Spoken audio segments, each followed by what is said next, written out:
Dans ce nouvel épisode, je reçois Céline, une consultante en lactation incroyable qui a passé 10 ans en réanimation néonatale à l'hôpital et qui a changé de voie pour accompagner les femmes résilientes après une césarienne ou après l'accueil d'un bébé prématuré ou tout simplement parce qu'elles ont besoin d'aide pour mettre en place leur allaitement et aider les femmes à connecter avec bébé, en particulier donc dans des parcours difficiles.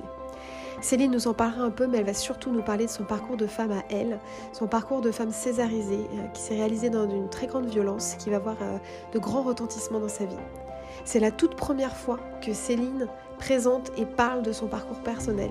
Je vous demande donc de l'accueillir avec beaucoup d'amour et surtout de lui envoyer des messages de soutien après l'écoute de cet épisode. Merci Céline pour ta confiance, merci pour l'incroyable professionnel que tu es. Je suis tellement fière que tu fasses partie de notre board pour nous conseiller justement sur les sujets d'allaitement. Tu es incroyable, merci beaucoup. Je vous souhaite une belle écoute en compagnie de Céline et je vous dis à très vite. Bonjour Céline, bienvenue sur le podcast La Voix des femmes résilientes. Bonjour Audrey. Je suis très très très très heureuse de faire cet épisode avec toi. Déjà parce que tu es une super rencontre, tu es une super femme, tu es une super pro. J'ai beaucoup de chance parce que tu fais aussi partie du board justement pour tous les sujets liés à l'allaitement notamment, mais tu vas nous en parler. Et surtout aujourd'hui, eh ben, on va parler de cicatrices, on va parler des tiennes, physiques et émotionnelles. Est-ce qu'avant de commencer, tu veux bien un petit peu te présenter, nous dire où tu vas nous faire rêver, et puis ce que tu fais dans la vie aujourd'hui, ce que tu as fait un peu avant, voilà, un peu comment tu as envie de te présenter.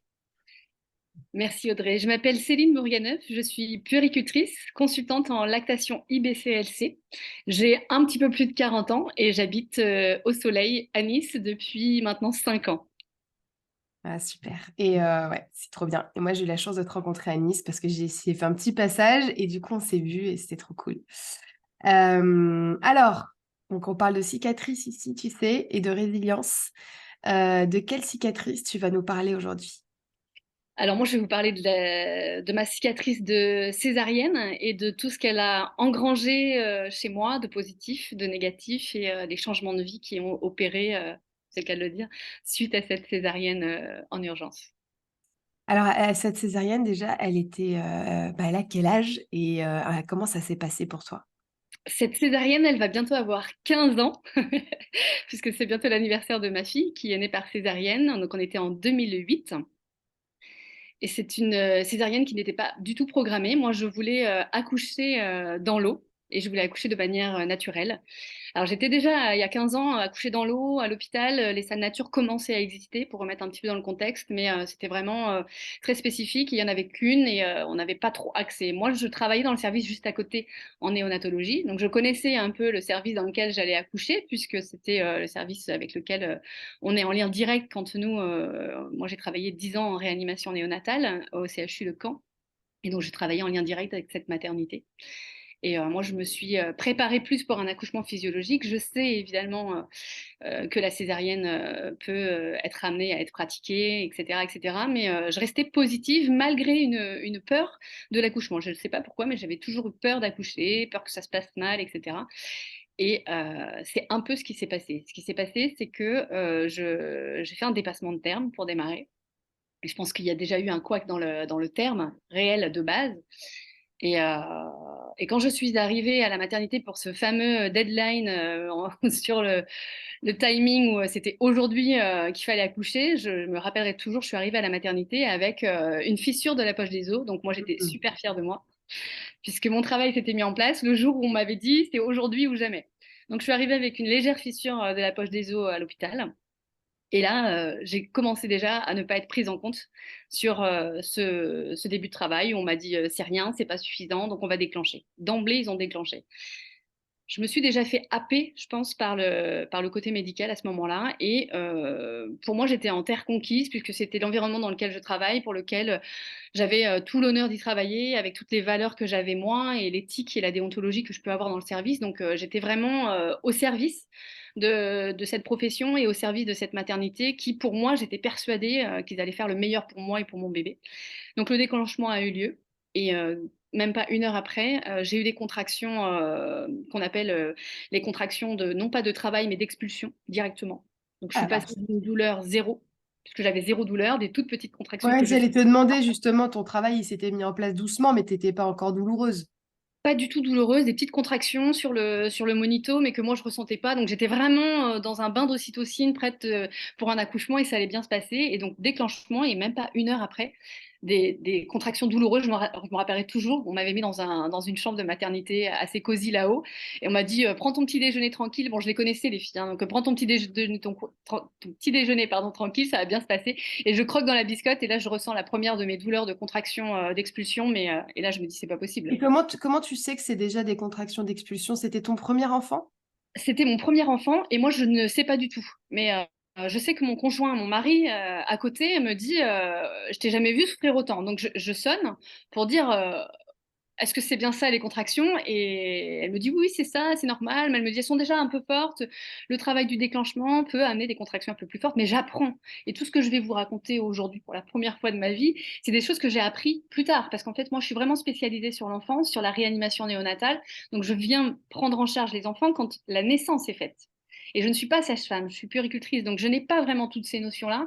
Et c'est quelque chose sur lequel je suis persuadée de la physiologie, je suis persuadée que le corps est fait pour, donc je ne suis pas vraiment euh, au clair, préparée clairement, malgré les cours d'accouchement, sur comment ça va se passer, comment ça va se dérouler et si ça se passe mal. Ouais. Bah, je te remercie beaucoup pour ta confiance. Ça me met la chair de poule, tu vois, de cette confiance que tu me fais et puis que tu fais aux auditeurs, en fait, auditrices qui vont t'écouter. Je vais essayer de pas être mieux à ta place. Donc oui, donc bien sûr, donc tu comprends après que c'était directement des contractions d'expulsion. Et finalement, donc, en une heure, qu'est-ce qui se passe en fait? Tu es dans ta chambre et qu'est-ce qui se passe? Donc déjà, tu souffres fort, j'imagine, donc tu vas demander à être soulagée. Qu'est-ce qui se passe? Eh bien, intramusculaire de morphine Ah, quand directement, même. Ah la ouais, vache, au bout d'une d'accord. heure, parce que je souffre vraiment depuis une heure et c'est des contractions qui sont là toutes les 3 minutes. Ah là là, ouais. Vraiment les contractions d'expulsion où j'ai à peine le temps de reprendre entre chaque contraction. Mmh. Là, on commence déjà à vraiment techniquer. On me dit tournez-vous et je prends ce qu'on appelle vraiment une intramusculaire au niveau de la fesse pour me soulager. Ça me soulage vraiment. Et donc là, je reprends un petit peu confiance en moi et je confirme que je voudrais accoucher dans l'eau et accoucher naturellement et voilà et qu'on se laisse le temps et que j'ai bien compris qu'il y avait un timing. Je connais l'hôpital puisque je travaille, je sais que les gardes c'est jusqu'à 18 h le soir pour les sages-femmes, etc. Mais voilà, moi je veux sortir de ce contexte-là et faire l'accouchement de mes rêves. Et donc ça me soulage. Elles me disent que la dilatation se fait gentiment à 3 et qu'on va aider la dilatation et que la salle nature est disponible pour moi. Et donc elles me mettent dans le bain. Bon, c'est déjà pas mal là. Donc là c'est déjà bien, sauf qu'en fait la chaleur Ah euh, oui, est très intense. ouais. Les douleurs reviennent et j'ai plus l'impression honnêtement de me noyer. Alors que pourtant je suis une fan et ceux qui me connaissent, je suis une fan de l'eau et je vais me baigner dans la mer toute l'année.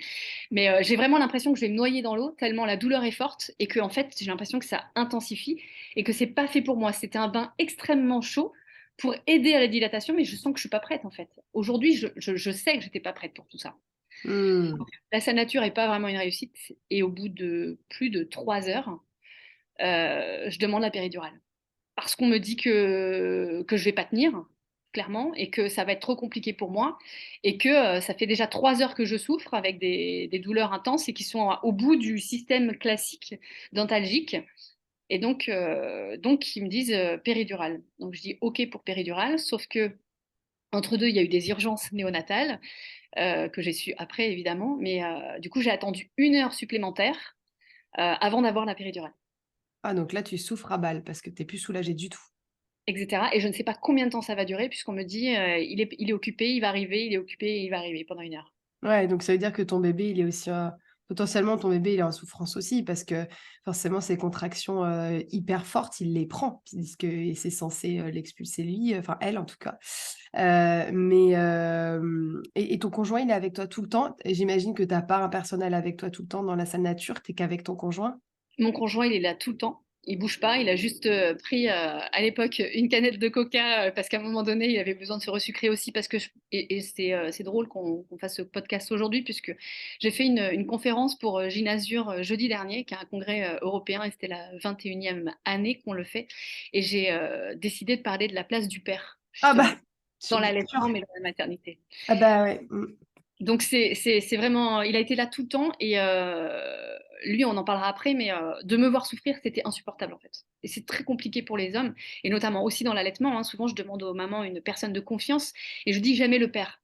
Parce que le père, voir sa femme souffrir, il veut juste que ça s'arrête en fait. Donc si c'est l'allaitement, que ce soit la césarienne, que ce soit X problématique, il faut juste que la douleur s'arrête. Et c'est des douleurs qui sont, pour celles qui l'ont vécu, c'est des douleurs qui peuvent être extrêmement violentes. Moi, j'ai des femmes aussi qui me disent, j'ai jamais ressenti la mort d'aussi près. Bah oui, bien sûr. Bah, tu sais, c'est ce que je dis souvent quand je parle de ma propre expérience. C'est ce qui a créé un choc de stress post-traumatique chez moi, c'est la quasi-concomitance temporelle entre la mort et la naissance. Enfin, entre la mort entre donner la mort et donner la vie. Et ça, effectivement, si on l'a pas vécu, c'est dur de le comprendre. Et c'est très bien aussi de parler de la place du père. Tu sais que moi, je parle souvent du syndrome de l'horloge, de la pendule, où il se retrouve dans une pièce vide, ben, des parents césariennes. J'imagine qu'il a vécu la même chose, tu vas nous en parler, mais où d'un coup, ben, la pièce est vide et il n'y a plus que cette horloge qui fait tic-tac. On a fait justement avec une sage-femme, on avait fait un workshop sur le dépression du postpartum à deux, post-césarienne notamment, et notamment d'urgence, quand la femme a énormément souffert et qu'ensuite elle part en césarienne. Donc, c'est génial que tu parles de la place du père, c'est hyper important. Alors, du coparent, c'est vrai que moi, j'ai eu plus de témoignages d'hommes, mais en fait, du coparent, puisque évidemment, c'est pas une question de genre. Ouais, ouais. Et donc, du coup, ton conjoint, il est avec toi tout le temps, il le vit mal, bon, il se prend un petit truc pour se resucrer. Et il n'aime pas du tout le milieu hospitalier. Et en plus, il sait que je Voilà, travaille dans le milieu hospitalier, donc il me fait entièrement confiance sur tout c'est ça. Et ça. donc, Ouais. puis, peut-être que à ce moment-là, si j'avais pas moi été professionnelle de santé, je pense qu'il aurait pris une autre place. C'est-à-dire que lui, il a vraiment été effacé et passif Mm. parce qu'il a été débordé déjà hein, par les émotions, mais débordé aussi par le poids de l'hôpital et des injonctions qu'il y a pu y avoir aussi sur certaines, on verra, hein, mais sur certains choix. Ouais. Mais lui étant en confiance complète, puisque c'est là où je travaille, c'est mon métier. Donc, Ouais, finalement, ça t'a desservi, quoi. Et tu sais que oui. c'est souvent un témoignage que j'ai, parce que j'ai beaucoup de femmes qui ont témoigné ici, qui sont aussi soignantes, qui sont aussi personnels de santé et qui m'ont dit les mêmes choses que toi. C'est-à-dire que le fait d'être alors en plus, non seulement soignant, mais dans son propre hôpital, on pense qu'en fait, on va être bien compris, et en fait, finalement, bah non. Et je trouve que le choc dans ce que vous racontez, il est d'autant plus violent parce qu'en fait, vous avez aussi l'impression d'avoir été abandonné par votre équipe, par votre hôpital. Et je pense que votre parcours, il est encore plus dur pour ça, tu vois, parce que nous, quand on arrive, on connaît rien. Donc, on peut poser des questions, on peut questionner, on peut challenger quand on y arrive. Alors que toi ou ton conjoint, vous étiez en confiance. Vous vous disiez, bah, ça va se dérouler. Et si ça se déroule comme ça, c'est que c'est normal. Ouais. Non, vas-y, raconte-nous la suite. C'est exactement ça. C'est exactement ça. C'est tellement en confiance que on en oublie soi-même ses propres ressentis. Et quand on a des ressentis extrêmement violents, on va les dire qu'à demi-mot. Donc, ils ne sont pas forcément entendus non plus de la même manière. Bah, ensuite, ce qui se passe, c'est que du coup, au bout d'une heure, la péridurale arrive et là, je me rappellerai toujours de me dire, ça y est, c'est hôtel-restaurant. Et il y avait une affiche sur la gauche, ça c'est des trucs qu'on n'oublie pas, hein, sur comment voulez-vous accoucher sur le côté, etc. Donc j'étais en train de choisir, puisque j'avais compris que ça allait pas être sa nature, j'avais compris que j'étais perfusée, que je pourrais pas sortir de la table, parce que l'ambulatoire à l'époque n'existait pas, hein. Donc moi j'étais vraiment les pieds dans les étriers et je pouvais pas bouger, si ce n'est éventuellement accoucher un peu sur le côté, etc. Et je sentais déjà que mon corps allait avoir besoin de bouger et que le plat d'eau, déjà de base, c'est pas quelque chose qui me convient. Donc j'en parle un peu avec la sage-femme étudiante qui me dit en gros, on n'en est pas là, quoi. Et là, stagnation du travail. Péridurale pour moi égale stagnation du travail à 5. Et là, je reste de nouveau 3 heures, donc on est à 7 heures, avec une stagnation à 5, avec un monitoring qui est un peu faiblard pour moi et pour ma louloute. Et donc, il décide de mettre du syntocinon pour accélérer le travail, puisque le Tu peux travail nous stagne. redire ce que c'est le syntocinon? C'est de l'ocytocine de synthèse qui permet d'augmenter la force des contractions utérines pour favoriser le travail, l'ouverture du col et l'expulsion du bébé. Sauf qu'il y a des risques, et ça c'est pareil, on ne nous le dit pas. Moi je ne le savais pas honnêtement, puisque comme je dis, hein, moi il y a la néonate, la réa je connais, mais les, euh, les effets secondaires du syntocinon à l'époque sur les contractions, je ne sais pas. Et j'ai eu l'effet inverse, c'est-à-dire que j'ai eu des contractions extrêmes. Et mon utérus ça a très mal réagi parce que je pense que les doses étaient certainement fortes. À l'époque, on était quand même, il faut savoir que les taux de césarienne étaient élevés, les taux d'épisiotomie étaient très élevés. Il y avait un rapport financier aussi hein, sur la santé des femmes. Hein. Aussi, c'est ça qui est vraiment très, très étonnant et drôle, c'est que sur ce congrès, je suis allée jeudi, il y a des gynécos aussi qui ont été capables d'exprimer qu'il y a plus de 10 ans, c'était des césariennes de convenance, mais c'était des césariennes de convenance pas pour la femme, mais pour le Mm. gynécologue. Voilà, oui. Mais tu sais que c'est Des encore le cas. Hein. déclenchements à outrance. Il y a des taux, il y a 10 ans, de 92% des femmes qui étaient déclenchées. Et j'ai compris, je dis, même si je le savais déjà, mais que j'ai vraiment fait partie de cette vague-là, des femmes qu'on n'a pas écoutées, pour lesquelles on a déclenché. Et déclenchement égale non-respect de la nature, non-respect de l'enfant qui n'est pas prêt à naître. Et moi, primipare, donc premier bébé, un utérus qui n'est pas prêt du tout. Et en plus, on vient lui mettre des doses extrêmes pour lui dire, c'est maintenant que tu trouves. Et il faut que tu t'ouvres maintenant et de cette manière-là. Ouais, bah, l'utérus, il se fait boxer, quoi. C'est... L'utérus se fait boxer, contraction égale compression aussi à l'intérieur, c'est-à-dire que le bébé à l'intérieur, il est complètement dans une machine à laver, c'est-à-dire que c'est essorage Mm. puissance 10 000, quoi. Hein. Donc, bah, j'ai très, très mal supporté. Donc, les douleurs reviennent, extrêmes, violentes, toutes les 3 minutes également. Et on commence à s'inquiéter puisque oscillation du rythme cardiaque et ça commence à aller pas bien. Donc, du coup, ce qu'on appelle un pH au scalp, c'est-à-dire qu'on va faire une petite entaille sur la tête du bébé pour voir, d'un point de vue pH, c'est-à-dire de l'acide lactique, est-ce que l'enfant est en souffrance ou pas. Donc, normalement, on en fait un ou deux. Moi, j'en ai eu 5. Donc, c'est pour te montrer Oh. où on va, parce qu'elle est professionnelle de santé et parce que on va pas la mettre en césarienne. Voilà, donc on va au bout du bout. Là, j'ai mon conjoint qui devient assez on va dire livide, puisqu'il commence à comprendre et il me pose plein de questions. C'est quoi le rythme cardiaque? À combien elle devrait être normalement? Pourquoi ça baisse? Pourquoi elle baisse autant? Etc. Les allers-retours pour un toucher vaginal à n'en plus finir. Ouais, ça, c'est... Putain, mais Ça, t'as vécu tout ce qui... Enfin, en gros, t'as vécu tous les trucs qu'on dit qu'il faut pas faire, quoi. c'est C'est... ça. Je suis pas quelqu'un de pudique, mais dans une période comme celle-ci, en souffrance, en douleur, franchement, c'est très compliqué. Ouais. Ils ont percé la poche des os, bien sûr, puisque à un moment donné, c'est comme c'est bloqué, ça sort pas. Donc la poche des os a été rompue de manière artificielle. Et là, les douleurs s'intensifient extrêmement. Et là, je vois le cœur de ma petite fille. Pour être en néonate, c'est la seule chose sur laquelle je connais par cœur, qui descend à moins de 40. Alors que la norme, c'est plutôt 110, on va dire. Donc Ah quand la ils vache. descendent à 80, 60, il y a une souffrance, mais en dessous de 40, 30 de cœur, on est vraiment très très mal. Donc là, ils ont déclenché le plan rouge. Mm. Et, euh, et donc là, la violence, je commence vraiment à la vivre moi à ce moment-là, vraiment un cran encore au-dessus. C'est-à-dire qu'au-delà d'être dans la douleur, je comprends la panique qui se passe à côté. Et là, je commence à me dire, je ne sais pas du tout comment ça va se terminer cette histoire. Donc là, on m'arrache le brassard, attention, on me met dans les couloirs, on s'attape dans tous les côtés du... Ils ne sont pas rendus compte que la perf est arrachée au passage. Enfin, une violence, une urgence, puisque en fait, quand on fait ce que j'ai fait, ce qui s'appelle une hypertonie utérine, ils ont 3 minutes pour agir. Sauf que le bloc n'était pas prêt, j'étais dans une salle de naissance classique, et que le risque là, c'est la perte de la mère et de l'enfant. De l'enfant, potentiellement non, s'ils arrivent à sortir l'enfant dans les termes, mais c'est une hémorragie. En fait, l'utérus implose, il explose en fait. Il pète parce qu'il y a trop de contraction, trop de force, et donc l'utérus ne tient pas le choc. Donc c'est hémorragie interne avec évidemment destruction de l'utérus et l'impossibilité pour la femme d'avoir d'autres enfants derrière. Si elle survit. Et si elle survit, exactement. Et ça, toi, tu comprends ça quand tu es sur le brancard à ce moment-là?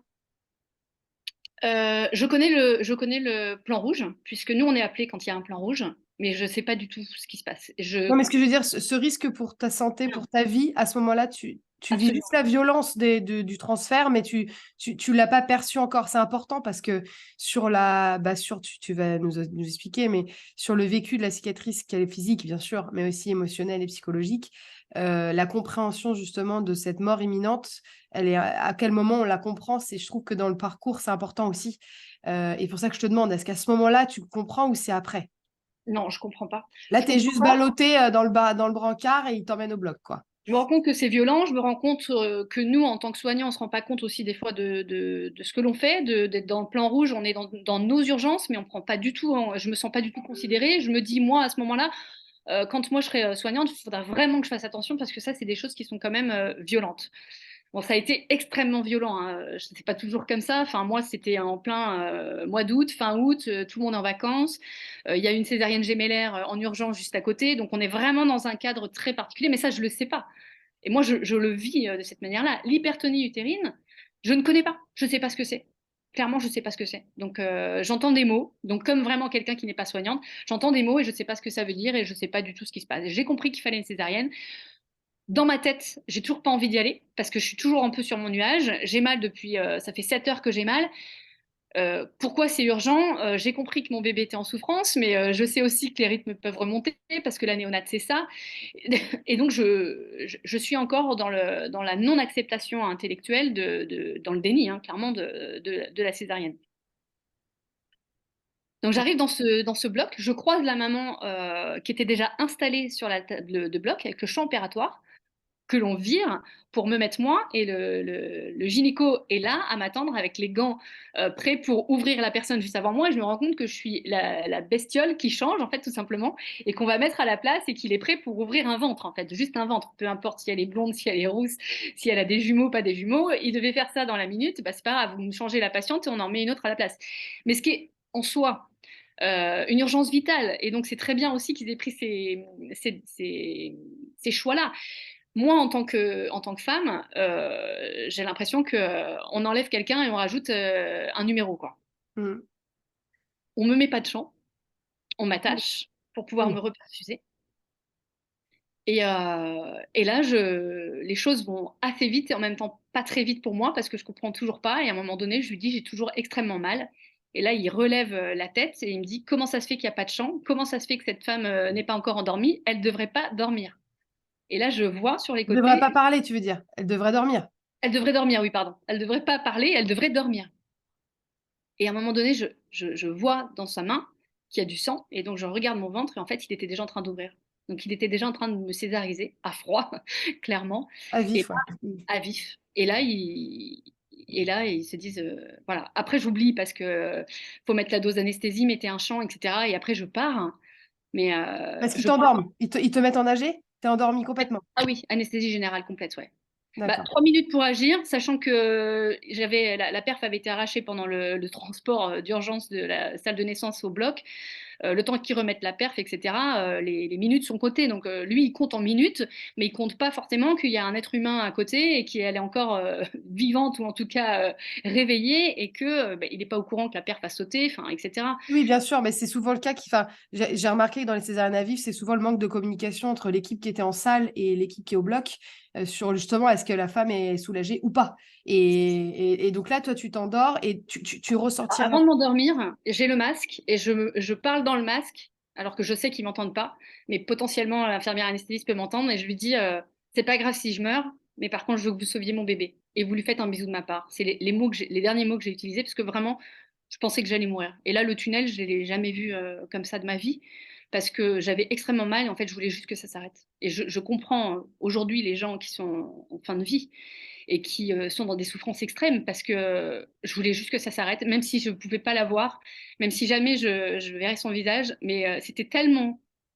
insupportable et attaché. Ça, c'est un truc aussi, c'est-à-dire que tu peux même pas te réconforter toi-même si tu es attaché et tu as extrêmement mal, tu peux même pas parler. C'était d'une violence extrême, extrême. Hmm. Et t'as le souvenir quand même de ressentir l'incision ou pas? Ça pique. Mais par Mais rapport à ce que je vis, voilà, c'est ça. C'est par rapport à ta eu des douleur physios, c'est un peu la même chose, je pense, j'en ai jamais eu, mais c'est-à-dire que dans la douleur, généralisée que tu avais. Ouais. Oui, oui. Non, mais je veux dire, en plus de ton mal et de ta douleur, tu sens pas en plus qu'on est en train de t'inciser. C'est ça que je veux te demander. C'est-à-dire, tu sais, en fait, j'y crois même pas, je peux même pas ouais, imaginer qu'on puisse faire ça. ouais, Donc, c'est ça. c'est quand je vois le sang que je me dis, mais Ouais. C'est waouh! Et les picotements que j'ai, etc., c'est pas juste ses mains, c'est pas juste. Non, non, c'est que c'est en train de se. Et donc, du coup, Cortisol, hein. tu te réveilles en salle de réveil? Alors, je me réveille pas en salle de réveil, je me réveille dans la salle de bloc et ça va pas du tout. Ah, d'accord. Et je suis pas bien. Bah, en général, on dit toujours que quand on endort une personne dans des mauvaises conditions, elle se réveille dans des mauvaises conditions. D'accord. D'accord. Donc, je me suis réveillée dans des extrêmes mauvaises conditions, Et c'est-à-dire pourquoi tu te réveilles déjà au bloc? C'est ça que je comprends pas. parce qu'il y a plus de place en salle de réveil. Ah, d'accord. Donc, c'est pas que tu te réveilles tôt, c'est que ils t'ont laissé dans la salle de bloc. C'est-à-dire qu'entre-temps, ils ont césarisé la dame qui avait des jumeaux, mais tu es toujours dans la salle. En fait, ils ont utilisé la salle de bloc en salle de réveil, quoi. Exactement. Et ils peuvent pas me mettre en salle de réveil. Alors non, il y a une autre salle de bloc, mais qui est pour les moins urgents. Et moi, c'était un course contre la montre, donc c'était vraiment le bloc le plus près, en fait. D'accord. Ok. Et c'est surtout que mes constantes sont extrêmement mauvaises. Donc je ne suis pas juste en salle de réveil. C'est juste que pour l'instant, je ne peux pas aller en salle de réveil parce que D'accord. je suis toujours intubée, parce que je ne respire pas, parce que j'ai une saturation qui est très basse. Normalement, on ne doit pas descendre en dessous de 92, 93. Et moi, je vois, puisque ça, c'est mon métier, je vois ma saturation qui est à 88, 87, qui est très, très mauvaise. C'est-à-dire que là, je ventile très mal. J'ai toujours besoin de cette aide respiratoire. Je suis consciente parce qu'ils ont enlevé les drogues pour m'endormir, mais ils ne peuvent pas m'extuber comme ça. Et Mais en fait, tu es en réa, quoi. je suis en réa, exactement. C'est de la réa dans un bloc gynéco, quoi. Ouais. Et donc là, je sens mon stress monter, la tension monter, et je sais pas, mais les gens autour de moi m'ont dit que je faisais des bonds, hein, ça arrive en salle de réveil, mais je décollais de la table par le stress, par la tétanisation des muscles. Je me souviens qu'on me disait, on ne pourra pas vous extuber si vous êtes dans cet état-là, alors que je gère rien. Enfin, Bien sûr. Bien mon sûr. corps parle, mais je peux pas, c'est très compliqué de me raisonner. La seule chose que je me dis, c'est il faut que je remonte cette saturation, il faut que j'arrive à respirer calmement pour qu'on puisse m'extuber, que je puisse parler et savoir si mon bébé est mort ou il est vivant. Oh là là. Quand on en avait parlé ensemble, je savais pas que tu avais vécu tout ça. C'est dur, hein. Pour toi, je veux dire, ça va pas être facile de remuer tout ça là. Par rapport à ce que tu disais sur, tu sais, le fait de faire des bonds, et cetera. Tu sais, quand on nous anesthésie au bloc aussi avant la césarienne, ça arrive pareil qu'on ait des tremblements extrêmement violents du fait de l'anesthésie, qu'on saute. Et toi, on nous dit pareil, on nous dit: «Ah, calmez-vous, bougez pas». Mais en fait, tu le maîtrises pas du tout. C'est ton corps qui réagit. En fait, tu as aussi cette tétanie musculaire qui font que tu fais des sauts comme ça. Tu as même des femmes qui vomissent. Hem, je vois vraiment bien et là, en fait, finalement, ton stress, là, tu es plus juste une femme qui a accouché. Là, ton stress, c'est parce que tu as ta casquette de pro et que tu vois les constantes et que tu comprends. Enfin, là, tu es un peu en double casquette permanente, quoi. Tu switches entre le stress de la professionnelle qui comprend ton état et puis évidemment toi-même. Et tu as mal à ce moment-là? Tu es en souffrance ou tu te sens comment? Honnêtement, avec les drogues de l'anesthésie générale, je sais pas. Je peux pas répondre D'accord, à ça. Je sais pas. d'accord. Tu sais juste que tu maîtrises pas ton corps et que ouais, ok. Je sais que j'ai le tuyau d'intubation qui est extrêmement désagréable puisqu'il C'est ça, ce que j'allais te dire, ouais. Mm. ne peut pas parler, tu peux rien faire et ça te bloque toutes et les cordes vocales et la trachée. Et donc ça, c'est insupportable. Quelqu'un qui, pour avoir fait de la réa, quelqu'un qui est éveillé et qui est encore intubé, c'est extrêmement violent parce que tu as l'impression d'étouffer en fait. C'est Puisque ce que tu peux j'allais pas te dire. respirer Mm. toi-même et c'est une machine qui respire pour toi. Donc tu es obligé de t'adapter, ça te demande un effort extrême puisque tu es obligé de ventiler, c'est-à-dire de respirer comme la machine a été programmée, quoi. Donc c'est énormément de sport, sachant que ça faisait 7 heures que je faisais déjà un marathon, quoi. Oui, oui, alors c'est ça, c'est-à-dire qu'en fait, il y a des gens qui ont pu vivre ça en étant opérés entre guillemets normalement. On rappelle quand même que toi, tu es en train d'accoucher, tu as créé un être humain et en plus, tu l'as mis au monde. Donc, ton corps, il était dans un état de fatigue qui est monstrueux. Et pour que les gens comprennent, quand vous êtes en salle de réveil et que vous vous réveillez, c'est là où souvent on vous extube parce qu'on comprend que vous vous réveillez et pour pas avoir cette sensation d'étouffement, on est extubé. Moi, j'ai le souvenir, par exemple, d'une opération, quand j'ai commencé à me réveiller, que je sentais justement que j'avais été intubée, comme j'en avais plus vraiment besoin, ils me l'ont enlevé. Tu vois, là, toi, tu te réveilles, tu es consciente et tu dois respirer en fonction de ça. Tu as ce corps étranger qui t'empêche de respirer. Là, tu penses que le fait que tu sois professionnel, ça t'a aidé? Est-ce que c'est ça aussi qui t'a aidé à te calmer parce que tu connais la raison d'eux et donc du coup, tu te raisonnes, c'est ça? Exactement. Et Ouais. je sais ce qu'il faut faire puisque moi-même, c'est ce que je dis à mes patients quand Mm. j'ai travaillé, parce que j'ai fait un peu de réa pédiatrique. Et je sais aussi qu'il ne faut surtout pas paniquer parce que plus tu paniques, plus tu perds en respiration et plus c'est compliqué. Donc je sais exactement ce qu'il faut que je fasse. Et je sais que, et je me dis, ce tube va s'enlever si j'arrive à remonter ma SAT et je vois les points remonter jusqu'à 92, 93, où je sais que là, ils vont pouvoir se poser la question de se dire, est-ce qu'elle est extubable? Et c'est ce qui s'est passé. Et après, voilà. Mais D'accord. de 88 à 92, je sais toujours, et je sais pas ce qui se passe. Je sais pas ce qui s'est passé puisque j'étais endormie.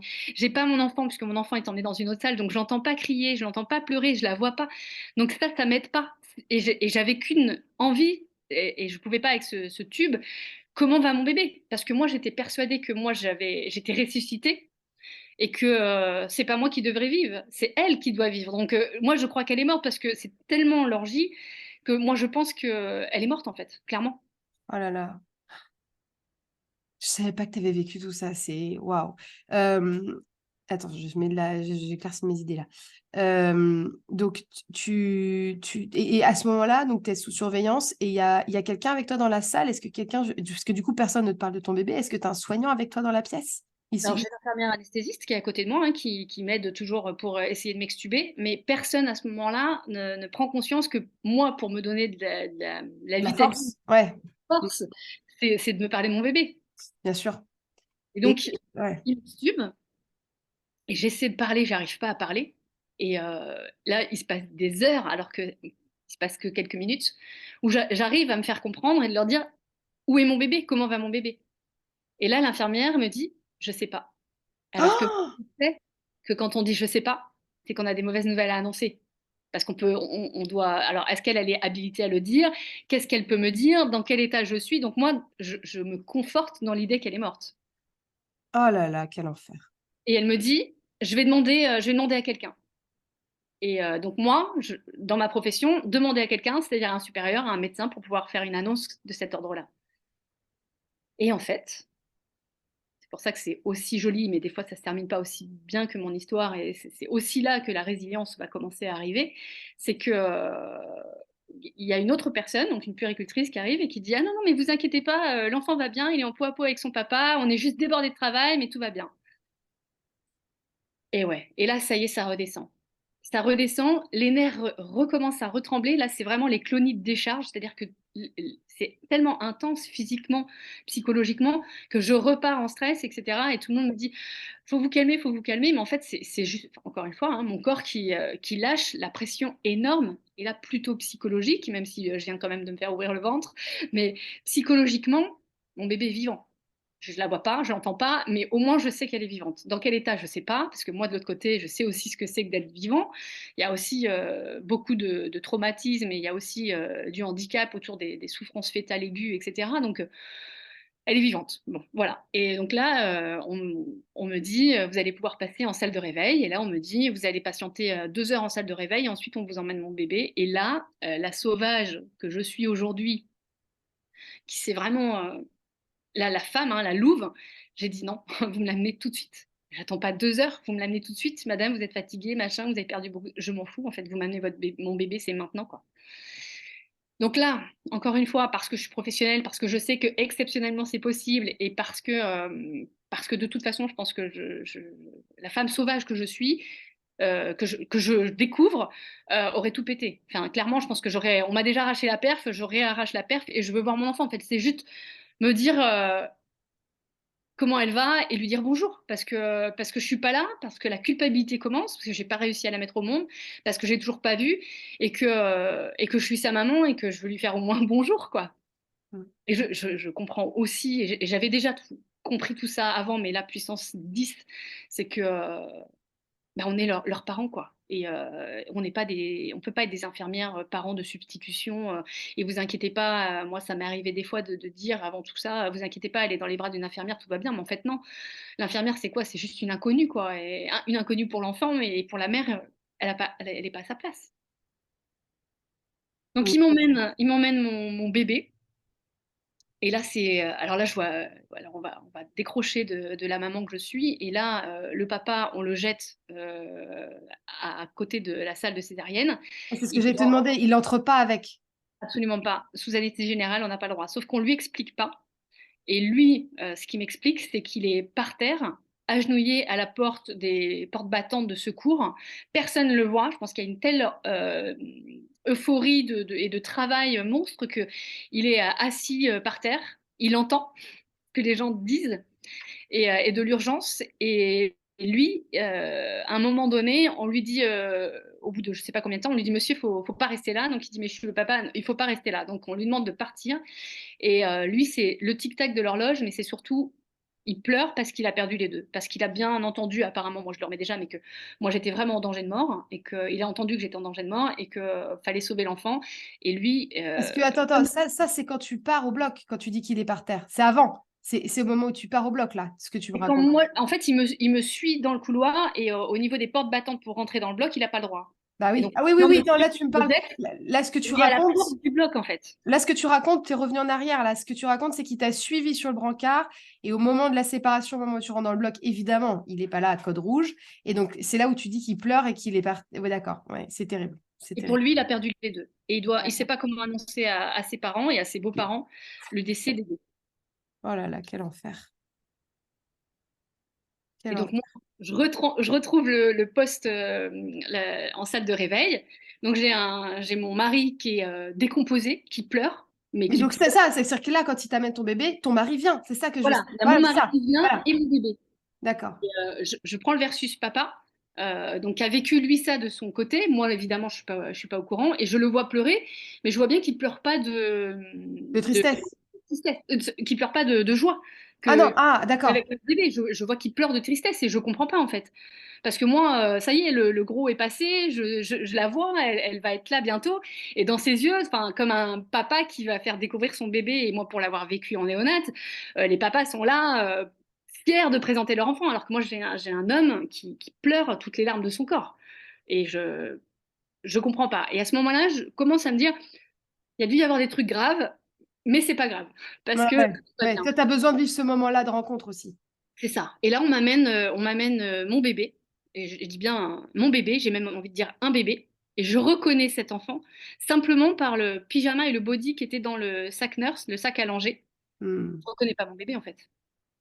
Parce Ah, elle est pleine d'œdème, parce qu'elle est gonflée, parce qu'elle a vécu la même chose que moi, parce qu'elle a pris toutes les perfusions que j'ai eues, toutes les anesthésies. Et elle est énorme. En plus, je travaille en néonat et elle fait que 3,4 kg. Mais paraît énorme, elle paraît gonflée. Enfin, moi, qui suis dedans depuis plusieurs années, je vois bien qu'elle aussi, elle a souffert, quoi. Et que ah ouais. elle est là dans son berceau et elle bouge pas du tout, quoi. Et là, Ah, sauvage, j'arrache son pyjama, j'arrache tout ça, je veux sa peau. Et je la prends et tout le monde dit non, non, vous êtes trop fragile. Et là, je m'en fous, en fait. Je la prends comme un animal et j'enlève cette blouse, etc. Et je la mets contre moi, quoi. Et là, on pleure. Et là, tout le monde pleure, quoi. Et mon conjoint comprend pas mes gestes, ma façon animale que j'ai. Et, euh, et inconsciemment, même dans l'état que je suis, je veux la mettre au sein. Je veux l'allaiter, en fait. Bon, après, je deviens consultante en lactation, évidemment, hein, mais est-ce que... j'ai raté, j'étais pas là. Je suis désolée.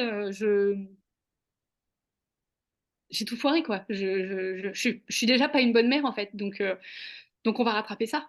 On va faire ce que je ne sais pas faire non plus, mais on- c'est naturel normalement comme l'accouchement, donc ça, je vais y arriver. Et ça, je me dis que ça, personne ne me l'enlève. Et là, je veux même pas qu'on me parle en fait. Je veux même pas qu'on me dise comment mettre mon bébé au sein ou quoi que ce soit. Je Ouais. repousse tout le monde. C'est Mais à moi.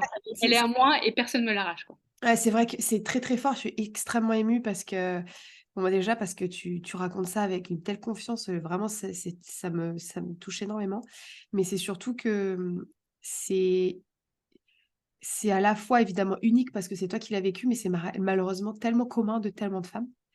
Et tellement de femmes qui n'ont pas eu la force ou le courage de le faire, tu sais, qui n'ont pas osé faire ce que tu as fait et qui du coup vont passer à côté de l'allaitement alors qu'elles s'étaient dit je vais allaiter, même certaines s'étaient dit je vais pas le faire, mais comme tu viens de le dire dans tes mots, et il faut comprendre que ce que dit Céline, c'est évidemment qu'elle n'a pas échoué, mais c'est comme ça qu'elle se sent. Parce que quand on a une césarienne, et surtout dans cette violence-là, bah oui, on a cette sensation d'échec. Donc tout ce que tu dis là, évidemment, c'est un jugement que tu as sur toi, qui évidemment n'est pas ce que tu n'es pas ça, évidemment, mais c'est comme ça que tu te sens. Et effectivement, l'allaitement, c'est ce moment où la femme se dit, on m'a pris ce moment, enfin on m'a pris. Oui, parce que quelque part, toi, on t'a un peu poussé. Cette césarienne, elle a été même quelque part déclenchée. Hein, c'est ça qui est terrible. Mais en tout cas, la vie a fait que j'ai pas eu mon accouchement. En plus, tu voulais faire physio dans l'eau et tout. Donc ça, par contre, je veux y arriver. Et c'est vrai que toutes les femmes qui savent, elles vont comprendre tout de suite, les conjoints aussi.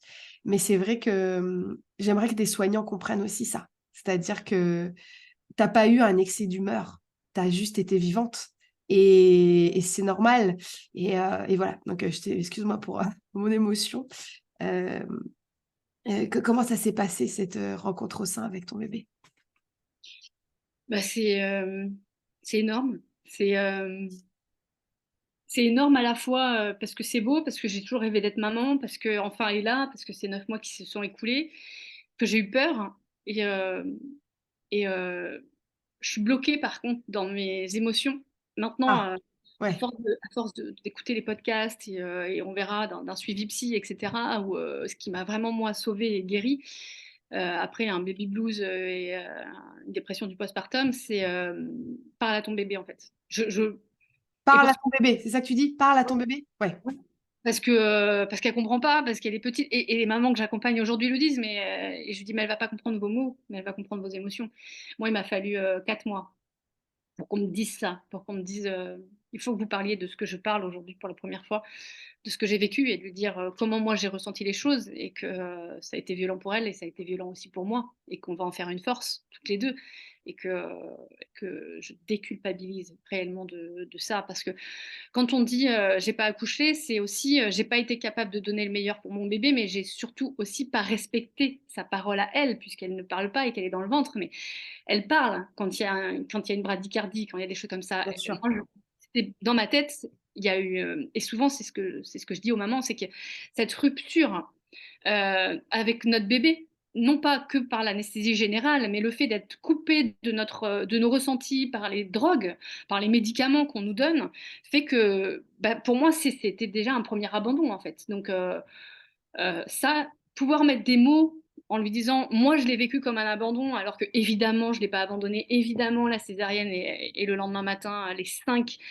chirurgiens et sages-femmes sont arrivés dans ma chambre, on a mis Madame Bourganeuf, vous savez, vous nous avez vraiment fait peur. Alors ça c'est pareil, c'est d'une maladresse, mais je dis comment ça je vous ai fait peur, parce que moi j'avais pas conscience d'avoir été, alors moi j'ai eu la sensation de mourir, mais je ne pensais pas que j'avais fait peur aux professionnels de santé et notamment au gynéco qui a failli me perdre effectivement sur la table d'opération. Donc moi j'apprends ça le matin où on me dit Madame Bourgana, vous nous avez vraiment fait peur, on a failli vous perdre, vous et votre bébé hier. Hein. En voulant dire, vous vous rendez pas compte du stress que vous nous avez mis. Oh là, Moi je me rappelle encore m'excuser. oh là là là là. Je suis désolée. Bah oui, oui, parce que vraiment, et moi qui connais encore les dessous du métier, jamais 5 personnes déboulent dans une pièce le lendemain matin à 8 heures. Jamais. C'est qu'il y a vraiment eu une peur. Et j'ai vraiment passé la barre du code rouge.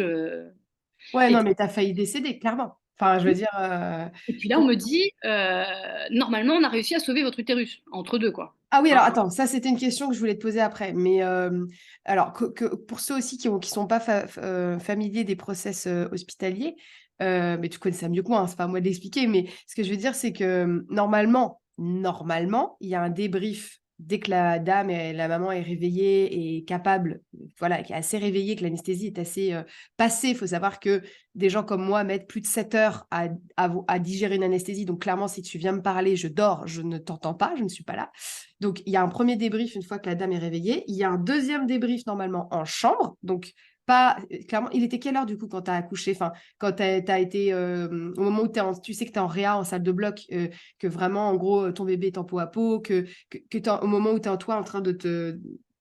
Bah, j'allais dire de te reposer, mais tu te reposes pas, mais d'essayer de souffler, le moment où tu sais où tu te réveilles avec le respirateur. Et il est quelle heure en fait à ce moment-là? C'est le soir? Alors oui, je sais que j'ai accouché à 18h32. Voilà, d'accord. Et moi, j'arrive dans ma chambre, vraiment dans ma chambre, il est 21h30. Voilà, c'est ça. Donc, le débrief le lendemain, il est clairement pas 8 heures. Normalement, il est dans la journée, mais il n'est pas au pied levé, sachant que toi, il faut que tu dormes. Voilà, vous la verrez pas dans l'épisode, mais elle est en train de sourire. Donc, clairement, c'est qu'ils avaient sûrement, et c'est ça qui est quelque part qui est touchant, c'est qu'ils avaient sûrement très envie de te voir et que probablement 8 heures, Je c'est les le shift. connais, je les connais. Oui, et puis c'est le shift d'équipe. C'est-à-dire qu'en fait aussi, 8 heures, c'est le shift des équipes. Donc, en fait, ils veulent sûrement te voir avant de partir. Avant le Euh, staff. avant Ouais, la réunion justement voilà. du briefing de la journée précédente et de comment va se De passer la la journée. nuit. Ouais, c'est ça. Et donc, quelque part, ça part d'une bonne intention, mais la parole est extrêmement maladroite parce que toi, tu culpabilises déjà. Et donc, il te rajoute une couche de culpabilité. T'as dormi ou pas? Non, t'as pas dormi. T'as De la regardé nuit. Ouais, t'as regardé ton bébé? T'as dormi ou La pas? nuit, j'ai pas dormi. J'ai vomi. J'avais la prise de tension, parce qu'à l'époque, on était très monitorés. Donc, j'avais la prise de tension toutes les 5 minutes avec le brassard. Il venait prendre ma température parce que j'avais un risque infectieux extrême. Et puis, ils voulaient s'assurer aussi que mon bébé aille bien, parce qu'elle allait bien, mais c'était quand même. Enfin, ils savent que les doses qu'ils ont injectées à ce moment-là sont quand même assez importantes et qu'il y a des risques, pour les connaître, il y a des risques d'apnée aussi chez l'enfant. Donc, ils D'accord. veulent la prendre en nurserie. Ça, c'est clair que non. Et l'auxiliaire me dit, je vais la... Non, mais c'est là la violence pour moi de l'impression qu'on me l'a arraché. C'est qu'à un moment donné, dans la nuit, hein, je ne sais pas à quelle heure il est, mais dans la nuit, l'auxiliaire de puère vient et me dit, je vais vous la prendre pour la changer. Je dis non. Il me dit, madame, vous êtes branchée, vous avez la sonde urinaire, parce qu'à l'époque, nous, on était branchés comme ça pendant 5 jours, hein. Elle me dit, vous avez la sonde urinaire, vous ne pouvez pas la changer. Je dis, ben non, mais je ne vais pas aller dans la nurserie, mais je vais la changer sur moi. C'est moi qui vais la changer, vous mettez ce qu'il faut. Et vous... En gros, je voulais que plus personne n'y touche, en fait. J'avais l'impression que tout le monde, et j'avais laissé tout le monde lui faire du mal, en fait. C'était horrible. Moi, c'était pas grave. Mais elle, vous la touchez plus, en fait. Alors que c'est mon équipe, alors que c'est mon job. C'est Ah oui, c'est hallucinant. ça. C'est qu'en fait, à ce moment-là, on switch d'équipe. C'est ton équipe, en fait. Là, on a switché d'équipe parce que du coup, elle est avec toi, mais vous êtes en réa encore, vous êtes en Non, néonat? Vous on est êtes... en maternité. Quand je dis mon D'accord. équipe, c'est-à-dire que c'est des puéricultrices ou des auxiliaires de puère comme moi. Oui, oui, oui. C'est pas mon service, mais c'est mon équipe, c'est-à-dire que ça aurait pu être moi le lendemain, ou etc., dans le Ouais, sens où c'est ça. Ouais, des c'est gens que ça. je connais, donc je connais leur bienveillance, c'est ce que je suis, c'est mon métier, donc elle fait ça pour me soulager parce que je peux pas bouger, et je veux pas en fait, je veux Mais, pas. mais, mais, mais tu vois, c'est là où le protocole est mal fait parce que, tu vois, pour travailler bah, avec vous justement sur l'amélioration justement des protocoles et justement dans des cas comme le tien, typiquement, dans ces cas-là, le bébé doit être changé devant la maman. Et si c'est pas par le conjoint ou le coparent, par le personnel soignant, mais devant la mère qui ne peut pas se lever. Parce que c'est effectivement, et ça, c'est franchement, j'ai aucun témoignage de femmes qui ont eu une césarienne ou qui ont eu un accouchement traumatique qui vont pas le dire, c'est ils ne veulent pas que leur bébé leur soit retiré de leur sight, quand on dit en anglais, tu sais, de leur vue. C'est-à-dire qu'en fait, c'est impossible que tu ne vois plus ton bébé. Et du coup, ton conjoint, il a dû partir. Il ne pouvait pas rester la nuit. À Parce que ça l'époque, aussi, parlons-en. Tu as l'air d'être seule en chambre. à l'époque, les conjoints n'avaient pas le droit de dormir. J'ai fait un scandale. Alors j'ai fait un scandale gentiment, hein, mais je leur ai dit, il partira pas. Je peux vous dire qu'il partira pas parce que moi, en fait, je suis pas du tout capable de m'occuper. Moi, je veux m'occuper de mon enfant. Je veux pas qu'elle aille en nurserie, mais je peux pas m'en occuper parce que je dors, parce que je me réveille, parce que j'ai mal, parce que je digère doucement tout ce qui vient de m'arriver, et je sais que je peux pas y arriver seule, mais je sais que j'ai besoin de lui, et ça, on peut pas me l'enlever, quoi. Donc on fait une exception, et il a le droit de dormir une nuit et pas deux, Et il dort dans ta chambre sur un fauteuil, j'imagine? évidemment, Ouais, évidemment. Et d'accord. il m'aide, et on pleure, et puis il y a la phase aussi très rapide, mais qu'il faut en parler aussi, c'est que bah, à 21h30, j'arrive en chambre, et à 22h, mon conjoint me dit, tout le monde nous appelle, tout le monde veut des nouvelles, il faut qu'on Ah l'appelle. oui, ah oui, ouais. Ma mère, mes parents, ses parents, qui n'arrivent pas à nous joindre de toute la journée, puisqu'on n'est pas joignable de la journée. Et ils savent que je vais accoucher, que c'était aujourd'hui, et donc il est Ah 10h du... bah oui, parce que oui, parce que c'est ça la particularité, c'est que comme tu avais dépassé ton terme, tu avais rendez-vous à l'hôpital, donc tout le monde s'attend à avoir de vos nouvelles. Bah oui. Ah Il est oui. 22h et ils ont toujours des nouvelles de personne, quoi. Ah ouais, ouais, d'accord. Et là, je dis, bah oui, oui, bien sûr, appelle. Culpabilité, nouvelle culpabilité qui se rajoute. Et oui. Et mon conjoint en larmes, en appelant ses parents, sa mère, et en appelant mes parents. Et j'entends ces mots pour la première fois, du coup, parce que là, quand je te parle des professionnels de santé, c'est le lendemain matin. Là, le soir, il est 22h. Et je l'entends dire, lui, ce qu'il a ressenti. J'ai entendu dire que tout le monde allait mourir, et j'ai eu peur que tout le monde meure, mais je vous rassure, tout va bien. Ils sont vivants. Et les mots, c'est ils sont vivants. Ah, vache. Moi, là, je me dis, ah oui, d'accord, ok.